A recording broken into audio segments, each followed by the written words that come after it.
Hello everyone, welcome back to Kaizen classes. Uttarakhand लोक सेवा आयोग ने आज 29 जुलाई 2025 को सतर्कता दिखाई और इस सतर्कता के चलते आयोग ने 3 से 4 नोटिस जारी किए। एक नोटिस के माध्यम से आयोग ने, जिसकी बहुत प्रतीक्षा की जा रही थी, लोअर पीसीएस का रिजल्ट जारी किया है, जिसमें एक लिस्ट में पूरा रोल नंबर्स दिए गए हैं। जो अभ्यर्थी सफल हुए हैं उन सभी अभ्यर्थियों के रोल नंबर्स उसमें दिए गए हैं। दूसरी लिस्ट में आयोग ने लोअर पीसीएस की कैटेगरी वाइज कितनी कट ऑफ रही है उसको बताया है, जैसा कि आप बोर्ड पे देख पा रहे हैं। तीसरी एक जो नोटिस जारी हुआ है, उस नोटिस में आयोग ने बताया है कि जो अपडेटेड आंसर की है लोअर पीसीएस की, ताकि उन बच्चों को भी पता चल पाए कि कितना मार्क्स हमने गेन किया है, उन सभी के लिए एक अपडेटेड आंसर की भी जारी की है, क्योंकि आपको पता है कि कुछ सवाल डिलीट किए गए थे आयोग की तरफ से। और चौथा जो यहाँ पे नोटिस जारी किया है, उसमें आयोग ने एफआरओ की जो परीक्षा हुई थी, फॉरेस्ट रेंजर ऑफिसर वन क्षेत्र अधिकारी की जो परीक्षा हुई थी, उससे संबंधित आंसर की भी आप सभी के लिए पब्लिक की है। तो ये 4 नोटिस हैं जो आज 29 जुलाई 2025 को आयोग के द्वारा जारी किए गए हैं। हम यहाँ पे सबसे पहले बात करेंगे कट ऑफ क्या रही। इसी के हिसाब से आप अंदाजा लगा सकते हैं कि भविष्य में भी क्या होने वाला है, क्योंकि बहुत सारे बच्चों में, आप ही में से बहुत सारे अभ्यर्थियों ने परीक्षा दी हुई है अपर पीसीएस की। कट ऑफ का आइडिया आप यहाँ पे लगा सकते हैं, और ये तो आयोग की तरफ से दी गई है। तो हम इसमें देख लेते हैं कि कौन कौन सी कैटेगरी में कितना कितना कट ऑफ यहाँ पे रहा है। देखिए, मार्क्स आपके सामने हैं, देख लेते हैं कैसे है। अनरिजर्व की अगर हम बात करें तो अनरिजर्व, जिसको हम जनरल कहते हैं, उसकी कट ऑफ है 101.5922, ये रखी गई है। अब अगर हम एक्सपेक्टेड आंसर की बात करें, जो कि बहुत सारे लोगों ने बताया था, हमारे चैनल के माध्यम से भी आपको बताया गया था, वही हमने बताया था कि 100 से 105 के बीच में है। देखिए, हम ये नहीं कह रहे हैं कि जो हमने बताया था वही हुआ, हम ये कह रहे हैं कि पेपर के नेचर को देख करके, अभ्यर्थियों की संख्या को देख करके जो अंदाजा लगाया जाता है, वो अंदाजा आसपास रहता है, और वो अंदाजा इस बार आसपास रहा भी। चलिए, अब देख रहे हैं अनरिजर्व जो है वो 101.59 है। ऐसे ही आप देखेंगे, अगर हम फीमेल की बात करें तो फीमेल का कट ऑफ रहा है जनरल में 98.1342। ऐसे ही अगर हम बात करें यूके ऑफन या फिर एएफएफ चाइल्ड जो होते हैं, उनका 56 रहा है। जिसकी जो कैटेगरी है उस हिसाब से देख सकते हैं। ऐसे ही यहाँ पे यूके आरए और डिपेंडेंट की दिया गया है 72.8696। स्किल्ड प्लेयर के बारे में दिया गया है 52.6562। ईडब्ल्यूएस की कट ऑफ अगर आप देखेंगे तो जो जनरल की कट ऑफ है उसी के इक्विवेलेंट है ईडब्ल्यूएस की, यानी अनरिजर्व्ड कैटेगरी और ईडब्ल्यूएस की दोनों की कैटेगरी की जो कट ऑफ है वो बिल्कुल सेम है, 101.5922। इसके बाद में अगर हम फीमेल की बात करें तो वो 98.1342, 98.1342 सेम जो फीमेल की अनरिजर्व्ड में है, वही ईडब्ल्यूएस में फीमेल की यहाँ पे रखी गई है। तीसरी जो महत्वपूर्ण कट ऑफ है वो है ओबीसी की। ओबीसी की कट ऑफ को आप देखिए 101.8572। अगर हम इसमें देखें कि यहाँ पे जो दिया गया है अनरिजर्व्ड में, यानी जनरल कैटेगरी और ओबीसी कैटेगरी में, तो ओबीसी कैटेगरी का भले ही पॉइंट में ज्यादा हो, पर कहीं ना कहीं ज्यादा है कट ऑफ। ओबीसी का कट ऑफ इस बार ज्यादा है। चलिए, ओबीसी अगर हम फीमेल की बात करें तो 98.3996, ये भी आपका जो अनरिजर्व्ड कैटेगरी में आते हैं, यानी जो जनरल फीमेल हैं, उनसे ज्यादा है। यानी ओबीसी का कट ऑफ चाहे वो मेल का हो या फीमेल का हो, दोनों ही संदर्भ में जनरल कैटेगरी से ज्यादा यहाँ पे गया है। एससी कैटेगरी की बात करते हैं, एससी कैटेगरी में गया है 92.0176। एससी अगर हम फीमेल की बात करें तो 87.7620। अगर हम बात करें एससी यूके आरए या डिपेंडेंट की तो 39.3578 है। नेक्स्ट एक महत्वपूर्ण कैटेगरी है वो है एसटी। एसटी का कट ऑफ गया है 95.4748। एक्स सर्विसेज मैन के बारे में दिया गया है, पीएच दिया गया है, पीएच दिया गया है, और ये कैटेगरी यहाँ पे लिखी गई है। ये आपका कट ऑफ यहाँ पे दिया गया है। ये तो हो जाता है वैसे वाला। अब देखेंगे हम इसमें जो नेक्स्ट जो इन्होंने पदनाम बताया है, पदनाम विभाग जो दिया है वो है ज्येष्ठ गन्ना विकास निरीक्षक, गन्ना विकास एवं चीनी उद्योग विभाग। दूसरा दिया है गन्ना विकास निरीक्षक, गन्ना विकास एवं चीनी उद्योग विभाग। इसकी जो कट ऑफ यहाँ पे बताई है अनरिजर्व्ड में जो रखा गया है 71.8052 रही है, और अगर हम फीमेल की बात करें तो वो 71.8054 रही है। आप देख सकते हैं फीमेल का कट ऑफ यहाँ पे, ये जो गन्ना विभाग है, इसमें ज्यादा रहा है। तो ये तो हो जाता है हमारा कट ऑफ क्या क्या रहा उसका एक ब्यौरा। अब हम बात कर लेते हैं कि जो अभ्यर्थी जिनका नाम इसमें या रोल नंबर जिनका इस लिस्ट में आया है जो आयोग ने दिया है, यानी जिनका प्री क्वालिफाई हुआ है, सबसे पहले उन सभी अभ्यर्थियों को बहुत बहुत शुभकामनाएं। दूसरी बात हम कर लेते हैं, वो बात इसमें आगे बढ़ने से पहले हमें कर लेनी चाहिए। जिन अभ्यर्थियों का नहीं हुआ है, हमारा मेन फोकस जो है वो इस बात पर है कि जिन अभ्यर्थियों का नहीं हुआ है उनको यहां निराश होने की आवश्यकता नहीं है। देखिए, अगर कहीं रिजल्ट नकारात्मक आया है, अपेक्षित रिजल्ट नहीं आया है, तो एक हताशा आप जरूर लगी है, आपका मूड जो है वो खराब जरूर होता है, पर इसमें आप निराशा से घिर जाएं, निराशा आपको घेर ले, ऐसा मत होने दीजिए। क्यों?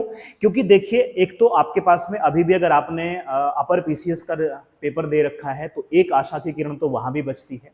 दूसरी बात यह है कि देखो, अगर आपने माना है, आपने ये ठाना है कि हमें पीसीएस में ही अपना सिलेक्शन चाहिए, हमें पीसीएस बनना है, इन फ्यूचर पीसीएस बनना है, इस बार नहीं हुआ है, तो देखिए आपके लिए जरूरी बात है कि आप आज से तैयारी करें, ताकि ये जो ओहापोह की स्थिति है जो आज बनी है, आज से पहले जब तक आप इंतजार कर रहे थे रिजल्ट का, तो ये आपके मन में डाउट ना रहे कि मेरा होगा या नहीं होगा। हमने जो लास्ट वीडियो बनाई थी उसमें भी कहा था कि जिन बच्चों का 100+ हो रहा है वो इस बात की चिंता में है ही नहीं कि मेरा सिलेक्शन होगा या नहीं होगा, वो मेंस में लगे हुए हैं।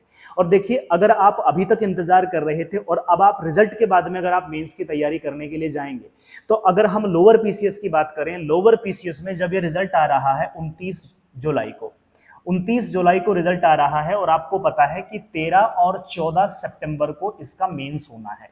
13 और 14 सितंबर को इसकी मुख्य परीक्षा आयोजित कराई जाएगी। अब 13 और 14 सितंबर की डेट के हिसाब से हम देखें, 29 जून जब ये आज रिजल्ट आ रहा है, आपके पास में केवल और केवल 45 दिन का समय बचा हुआ है। अगर आपने एक लग के तैयारी नहीं करी है तो 45 दिन में वैसे भी तैयारी नहीं हो पाती, इसलिए निराश होने की आवश्यकता नहीं है। करना क्या चाहिए, हमें उस पर काम करना होगा, क्योंकि देखो, आपको इतना हम मानना होगा कि कहीं ना कहीं कुछ ना कुछ हमारी मेहनत में कमी रही, क्योंकि सिलेक्शन 100% पे होता है। जब आप अपना 100% दे देंगे, आपका सिलेक्शन हो जाएगा। आपको ये मानना पड़ेगा, किसी पे दोषारोपण करने की आवश्यकता नहीं है, ना ही किसी के साथ में अपना दुखड़ा रोने की आवश्यकता है, क्योंकि आपका दुख आप समझते हैं। अगर आपने मेहनत करी है और आप कहीं एक आध नंबर से या कोई 0 पॉइंट समथिंग नंबर से आप रुक रहे हैं, तो यकीन मानिए इस बार समय आपका नहीं था, बट आगे आपका समय जरूर आएगा, एक दिन आपका समय जरूर आएगा, बट उसके इंतजार में मत बैठिए। उसके लिए क्या करना होगा, उसके लिए आपको आज से जुड़ना होगा। हमने पहले भी कहा है और हम आज भी कह रहे हैं कि देखिए, नोटिफिकेशन का इंतजार मत करिए। अब आप यहाँ पूछ सकते हैं कि यहाँ तो पीसीएस की वैकेंसी फिर कब आएगी, कैसे आएगी। अगर आप इस जुगत में लगे रहेंगे, फिर से आपको हो सकता है कि इसी तरीके के सिनेरियो को फिर से फेस करना पड़े। इसलिए आपको क्या करना चाहिए, आप तैयारी करके रखिए कंप्लीटली।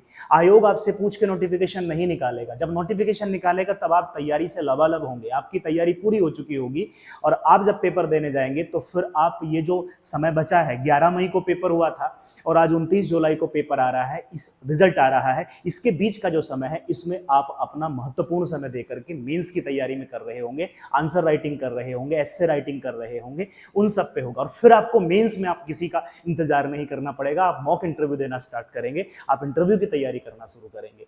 तो देखिए, रिजल्ट है, रिजल्ट आया है, अब रिजल्ट के लिए हमें क्या करना पड़ेगा, आज से प्रिपरेशन करना पड़ेगा। आज से प्रिपरेशन आप में लगिए और आप पाएंगे कि इस बार ना सही तो नेक्स्ट टाइम आपको जरूर मिलेगा। अच्छा, आप में से बहुत सारे अभ्यर्थियों ने वीडियो वीपीडीओ जो स्नातक स्तरीय परीक्षाएं हैं, जिसका SSSC ने बताया भी है कि हम 21 सितंबर को पेपर लेंगे, अगर आपने वो है तो एक अभी आपके पास में चांस वहां भी बचता है। पीसीएस ठीक है, आपका टारगेट होना चाहिए, पर अगर आपने 21 सितंबर का जो पेपर होने वाला है, अगर आपने वो फॉर्म फिल किया हुआ है और आप चाहते हैं कि मुझे वो फॉर्म उसमें अपीयर होना है, वो मुझे पेपर देना है, तो आपको चाहिए कि अब बचे हुए दिनों में जितना भी आपके पास में 1.5 महीना या उससे जो ज़्यादा समय बचा हुआ है, 1.5 महीना प्लस 102 दिन का जो समय बचा हुआ है एक्स्ट्रा, उसमें आप अपनी तैयारी को कंठस्थ कर लीजिए। उसमें फिक्स है, मैं उन बच्चों के लिए बता रहा हूं जो अभी लग रहा है कि हमारे हाथ निराशा है, मत मानिए ऐसा कि आप निराश हैं। आप ऐसा सोचिए कि अभी आपके पास में चांसेस और बचे हुए हैं, और देखिए कैसे कैसे चांसेस हैं। 21 सितंबर को पेपर है आपका, और आपके पास में 100 सवाल वहां पे आने वाले हैं। इन 100 सवालों में आपको पता है कि फिक्स है कि 40 सवाल आपके उत्तराखंड से आएंगे, और इसके बाद में अगर हम बात करें तो यहाँ पे 20 नंबर की आपकी हिंदी आने वाली है। इसके बाद में देखिए यहाँ पे 10 नंबर का आपका रीजनिंग का सेक्शन होने वाला है, ये आपका रीजनिंग का आएगा। इसके अलावा आप देखेंगे कि 30 नंबर का आपका जीएस का सेक्शन है। जिसमें करंट अफेयर्स भी इंक्लूड होगा। ये है, सबसे ज्यादा एम्फेसाइज करना है आपको उत्तराखंड पे। पर ध्यान रखना, उत्तराखंड, मैं बार बार कह रहा हूं, उत्तराखंड आपके सिलेक्शन को डिसाइड नहीं करेगा। हाँ, आपके रिजेक्शन को डिसाइड जरूर कर सकता है। अगर आप उत्तराखंड में अच्छा नहीं करेंगे तो आप कट ऑफ से बाहर जरूर हो सकते हैं, बट अगर आप उत्तराखंड बहुत अच्छा कर ले जाएंगे तो इस बात की गारंटी बिल्कुल नहीं है कि आप हो ही जाएंगे। तो यहां पे क्योंकि ये सब अपना सॉलिड करके रखते हैं, इसको सब लोग सॉलिड करके जाता है, तो हमें क्या करना होता है, कंपटीशन की बात को समझिए। कंपटीशन कहता है आप अपने कॉम्पिटिटर से थोड़ा सा बेहतर कर लीजिए, आप कट ऑफ में आ जाएंगे। तो यहां आपने बेहतर कर लिया, इसके बाद में आपको ऐसे सेक्शन पे करना है, जैसे रीजनिंग है, आप इसमें 10 में से 10 नंबर ला सकते हैं और ये सभी के लिए है। तो सबसे ज्यादा जो खेला होने वाला है, जो डिसाइडिंग फैक्टर होने वाला है सिलेक्शन का, रिजेक्शन का तो ये है कि आप बाहर कर दिए जाओगे, पर सिलेक्शन का जो फैक्टर है वो है आपका जीएस। क्योंकि जीएस इतना ही आसान नहीं है, क्योंकि जीएस में आपको हिस्ट्री भी पढ़नी है, और हिस्ट्री में तीनों तरीके की हिस्ट्री पढ़नी है, ज्योग्राफी भी है, दोनों ज्योग्राफी आएंगी, इसमें वर्ल्ड ज्योग्राफी भी आएगी और इसमें आपका जो है इंडियन ज्योग्राफी भी आएगी, पॉलिटी भी आएगी, और इसमें कई सारे आप देखेंगे पॉलिटिकल थिंकर्स के बारे में, विचारधाराओं के बारे में दिया गया है, जैसे गांधीवाद, समाजवाद। अगर आपने सिलेबस को डिटेल में देखा हो, अगर आपने नहीं देखा है तो हमने भी कवर कराया है उस सिलेबस को, जब वो नोटिफिकेशन आया था, आप वहां देख सकते हैं, और नहीं तो आयोग की वेबसाइट से आप सिलेबस को डाउनलोड करके उससे गो थ्रू हो सकते हैं। इसके अलावा पॉलिटी है, इकोनॉमी को पूछा जाएगा, इसमें कंप्यूटर के सवाल आपसे पूछे जाएंगे, करंट अफेयर्स के सवाल भी इसी में इंक्लूड होंगे। तो ये अपने आप में बड़ा है, और जब कोई चीज इतनी मुश्किल लगती है तो इसको सबसे ज्यादा इग्नोरेंस मिलने वाली होती है। अगर आपको सिलेक्शन श्योर करना है आज, तो आप किसी चीज का इंतजार मत करिए। अब हो गया, ठीक है, रिजल्ट आपको पता चल गया। एक अच्छी बात तो आज ये हुई, आप ये मान के चलिए कि जो असमंजस की स्थिति बनी हुई थी हमारे मन में कि पता नहीं होगा कि नहीं होगा, हम तैयारी नहीं कर पा रहे, अब क्लियर हो गया। मैं उनकी बात कर रहा हूं जिन बच्चों का नहीं हुआ है, उनको लग रहा है कि अब सब कुछ खत्म हो गया, या फिर ऐसा लग रहा है। बहुत सारे बच्चों के तब से हमने भी फोन कॉल्स अटेंड किए हैं कि सब बहुत बुरा लग रहा है, ऐसा नहीं होना चाहिए था, ऐसा हो गया, वगैरह वगैरह, जो भी है। देखिए, बुरा लगता है, पर इसका मतलब ये नहीं है कि आप अपने आने वाले अच्छे रिजल्ट को भी इसके चक्कर में खराब कर लें। आपके पास में चांस है, इलेक्शन का समय है 27 में, अभी वैकेंसीज आएंगी, तो आप अपनी तैयारी को धार दीजिए। समय ये है कि आप अपने आप को और तेज बनाइए। सिलेक्शन के लिए आपको वेट ना करना पड़े, आप रिजल्ट का वेट ना करें कि रिजल्ट आएगा तब हमें पता चलेगा कि हम कट ऑफ से ऊपर हैं कि नीचे। अब 1.5 महीने में अपने आप को एकदम लगा के 100% अपना झोंक दीजिए। आप जितना अपने आप को पुश कर सकते हैं उतना पुश कर दीजिए, ताकि आपको ये सोचना ना पड़े, या बाद में आपको इस बात का मलाल ना हो कि काश थोड़ी सी मेहनत और कर ली होती। क्योंकि कई सारे बच्चों के मैसेज आए आप में से, और उन्होंने कहा कि सर 0.3%, मतलब 0.3 मार्क्स से हमारा रुक गया। अब सोचिए क्या नंबर है 0.3। पर इसीलिए मैं कहता हूं कि देखो, एक एक नंबर अपने आप में बड़ा महत्वपूर्ण होता है, एक एक सवाल अपने आप में महत्वपूर्ण होता है। इसलिए आपको वो सारी डायमेंशंस पे आप काम कर लेना है, और इसके साथ में आपको लोअर पीसीएस और अपर पीसीएस जो भी आपका टारगेट हो, उसके लिए आज से अपनी तैयारी करना शुरू करेंगे। आप एनसीईआरटी को पढ़ना शुरू करिए, साथ साथ लिखना शुरू करिए, धीरे धीरे ही सही, पर आपको डेली चलना है। ये कंसिस्टेंसी ही है जो सफलता तक आपको पहुंचा सकती है। क्योंकि जिनका हुआ है, अगर आप उनसे भी बात करेंगे तो देखिए, तुक्का बहुत जगह काम नहीं करता। अगर आप देखेंगे, उनमें और आप में कोई अंतर नहीं है, क्योंकि जिनका हुआ है वो ऐसा नहीं है कि उन्हें उस सब्जेक्ट में या इस एग्जाम में बहुत महारत हासिल थी, और जिनका नहीं हुआ है ऐसा नहीं है कि वो बिल्कुल नालायक थे, उन्होंने कुछ किया नहीं था। आपने भी मेहनत करी थी, बस समय आपका नहीं था। समय को समझिए, इस बात को समझिए। तो यहाँ पे आपको ध्यान देना है कि आपको अब बहुत दिनों तक इस निराशा के बादल को अपने आसपास नहीं मंडराते रहने देना है, बल्कि इसकी छटनी करने के बाद में आपको नए युद्ध के लिए तैयार हो जाना है, और नया युद्ध आपका इंतजार कर रहा है, युद्ध क्षेत्र आपका इंतजार कर रहा है।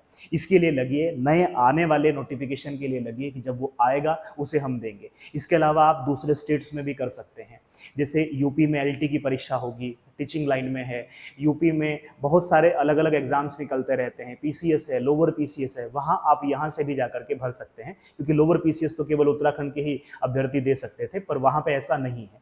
तो नौकरी है, आप हर जगह ट्राई करेंगे उसके लिए, और उसके लिए सबसे ज्यादा जरूरी है आप आज से पढ़ना शुरू करें। तो ये हो जाता है एक बात। दूसरी बात है कि जिन बच्चों का सिलेक्शन हो गया है, अब उनके लिए क्या है। तो सबसे पहले तो ये है कि शुभकामनाओं के पात्र हैं आप। इसके बाद में अब आपको यहाँ पे ओवर कॉन्फिडेंस नहीं पालना है। सबसे बड़ी बात, आपका हुआ है इसका मतलब ये नहीं हुआ है कि आप फाइनल सेलेक्ट हो गए हैं। समझना होगा आपको इस बात पे, व्यक्तिगत तौर पे इस बात को समझिए कि अब आपकी जिम्मेदारी, आपकी मेहनत, आपका काम, जो आपकी व्याकुलता है वो और ज्यादा बढ़ने वाली है। क्यों बढ़ने वाली है? क्योंकि अभी आपके पास में 45 दिन का समय शेष है।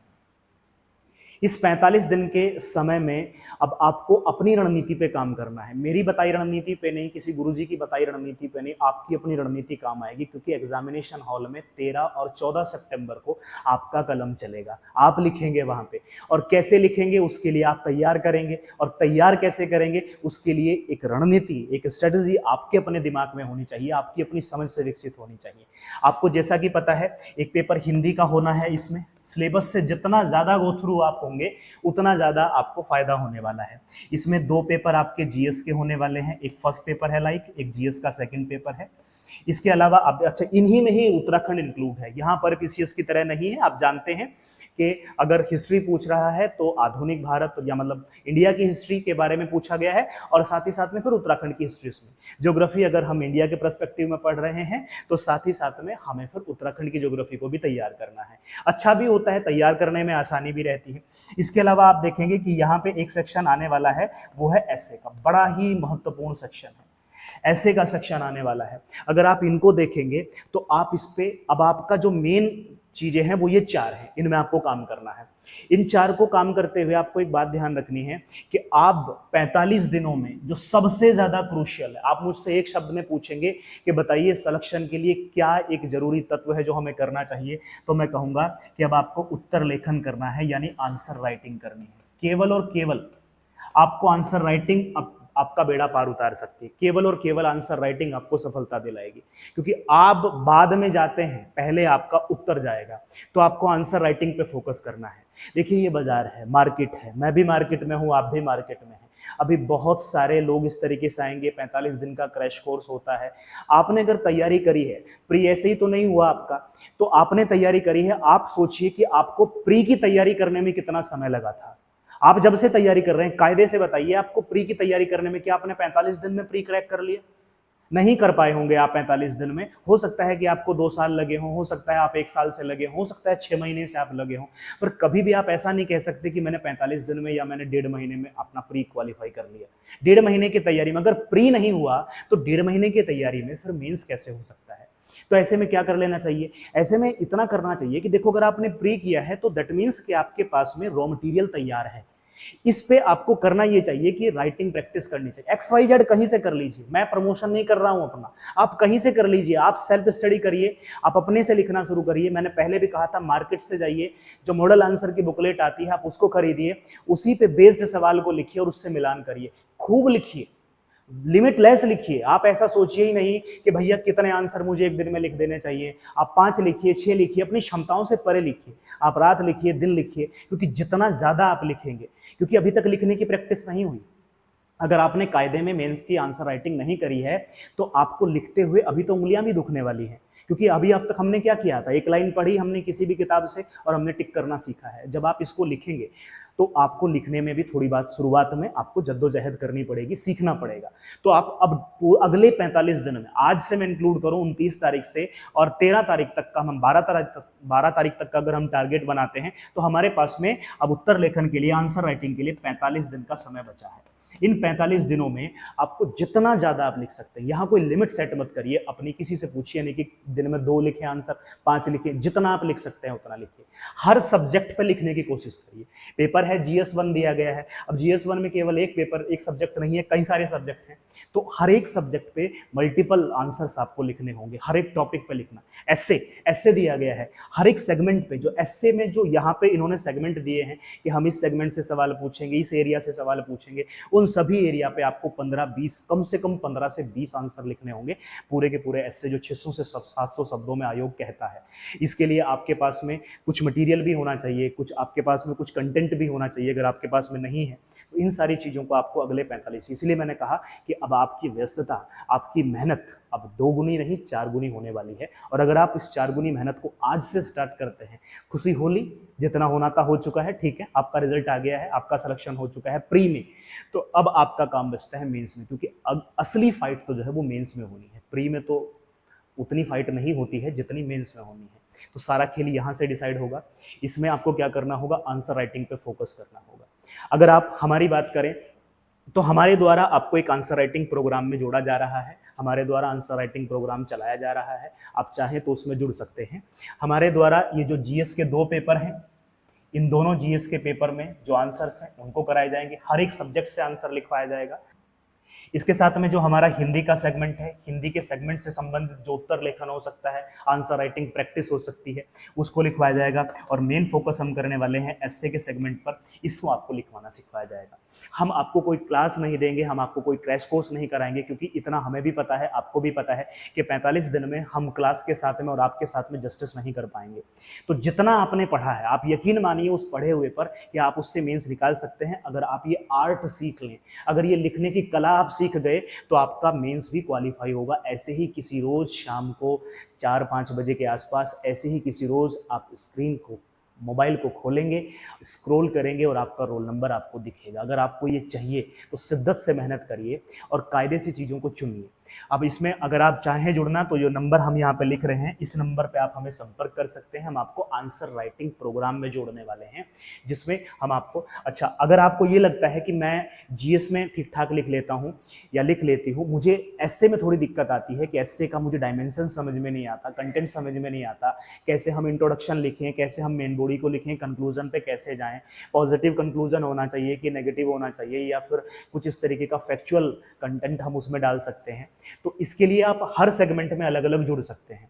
तो आप केवल एस्से से जुड़ सकते हैं। ऐसे अगर आप जीएस में जुड़ना चाहते हैं तो आप जीएस में दोनों पेपर से, जीएस का जो भी हमारा मटेरियल है आप उससे जुड़ सकते हैं। अगर आपको चाहिए कि हमारा मीडियम इंग्लिश रहा है या हिंदी भी है मान लीजिए, और हमें हिंदी में दिक्कत होती है व्याकरण में या जो भी उसमें सारी चीज़ें होती हैं, तो आप केवल हिंदी के लिए भी ज्वाइन कर सकते हैं। और अगर आप तीनों चारों का चाहते हैं 45 दिन में, तो वो भी, ये संभव है। जो संभव है हम उस पर बात कर रहे हैं कि ये कराया जा सकता है कि 45 दिन में आपको एक अच्छी खासी आंसर राइटिंग की प्रैक्टिस कराई जा सकती है। तो आप चाहें तो जुड़ सकते हैं। ये नंबर है हमारा, इस नंबर पर हमें कॉल करेंगे 8954760682। आप इस नंबर पे कॉल करके हमसे जुड़ सकते हैं। ऑनलाइन और ऑफलाइन दोनों ही माध्यम में ये चीज़ें अवेलेबल रहेंगी। आप इस नंबर पे कॉल करेंगे। आप उत्तराखंड में कहीं भी रहते हैं, आप अपना आंसर लिखेंगे, हमें उसको स्कैन करके भेज देंगे। आपका एक ग्रुप होगा जिसमें आप और आपके साथ में 2 टीचर जुड़े हुए होंगे। वो आपकी कॉपी को चेक करेंगे, आपके आंसर को चेक करेंगे, उसमें रिमार्क करेंगे, जो जो चीज़ उसमें से एड ऑन होनी चाहिए उनको डिक्टेट करके उसमें आपको देंगे, ताकि आपका इंप्रूवमेंट हो सके। आप उसे दोबारा लिखेंगे, दोबारा चेक किया जाएगा, क्योंकि आपकी गलतियों को सुधारना इस प्रोग्राम का मेन हिस्सा होने वाला है, इसका मेन ऑब्जेक्टिव होने वाला है। साथ ही जिन बच्चों ने अपर पीसीएस का या एफआरओ का पेपर दिया है, वो भी रिजल्ट के इंतजार में ना बैठें, क्योंकि रिजल्ट जैसा भी आएगा आपको सिलेक्शन चाहिए, और आपको सिलेक्शन चाहिए उसके लिए मेहनत करनी पड़ेगी। तो आप सबको भी चाहिए कि आप अपने मेंस की आंसर राइटिंग में लगे रहें, निरंतर पढ़ते रहें, बेसिक्स को पढ़ें, एडवांस की तरफ को बढ़ते चलें, उसको लिखने का अभ्यास करते चलें। जितना अच्छा आप लिखेंगे उतना अच्छा आपको नंबर मिलने वाला है और उतने ज़्यादा चांसेस आपके बढ़ने वाले हैं। तो चलिए, अंत में बहुत सारी शुभकामनाएं उन बच्चों को जिनका यहाँ पे सिलेक्शन हुआ है प्री में, और जिनका सिलेक्शन नहीं हुआ है वो निराश ना हो बिल्कुल भी, क्योंकि निराशा कोई विकल्प है नहीं। विकल्प एक ही है कि दोबारा से आप अपने हथियारों को उठाएं और दोबारा से युद्ध क्षेत्र की तरफ बढ़ें। यकीन मानिए एक दिन आपका सिलेक्शन जरूर होगा। चलिए, मिलते हैं नेक्स्ट वीडियो में, तब तक के लिए धन्यवाद।